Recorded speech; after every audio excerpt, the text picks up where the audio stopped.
Oui, à vous. 3, 2, 1, 0, action.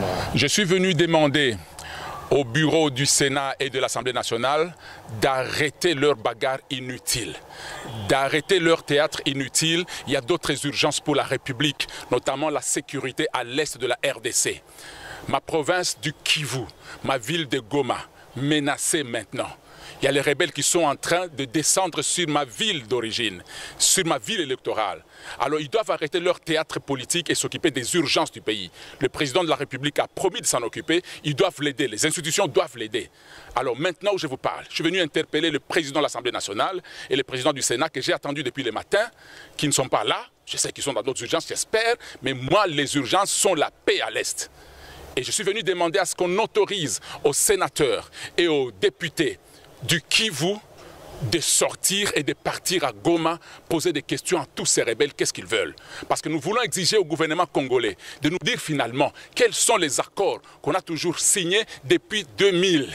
Depuis 2000, on signe des accords avec des groupes armés, avec les rebelles, mais la paix n'est jamais revenue. Pourtant, parmi ces rebelles, il y a ceux qui sont au gouvernement depuis 2000. Parmi ces rebelles, il y a ceux qui sont au gouvernement depuis 2005. Parmi eux, il y a ceux qui sont au gouvernement depuis 2008. Mais même, les mêmes rébellions continuent. Depuis le RCD, puis le CNDP, aujourd'hui le M23 et beaucoup de groupes armés, on ne fait que signer des accords, mais la paix n'est jamais revenue. Quel genre d'accord on a signé entre nous et les pays voisins? Quels sont les accords qu'on a signés avec les rébellions et la paix n'est jamais revenue? Maintenant, nous sommes fatigués.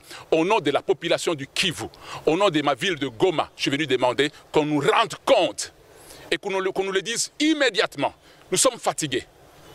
Qui sont les complices? Si nous sommes infiltrés, qui sont les infiltrés? Est-ce que nous manquons des services pour identifier les infiltrés au sommet de l'État, dans l'armée, dans la police, dans les renseignements, dans l'administration? Est-ce que nous sommes aussi indignes que ça?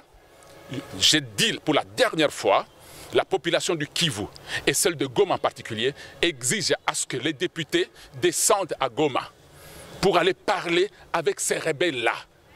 Si le gouvernement va nous aider, que le gouvernement nous aide. Mais nous allons le faire comme révolutionnaires. Nous sommes fatigués. Ça ne sert plus à rien de représenter des populations toujours massacrées, sans réponse du gouvernement et sans lumière par rapport aux accords que les pays signent avec les pays étrangers. Voilà. Et c'est pour ça que je suis là aujourd'hui.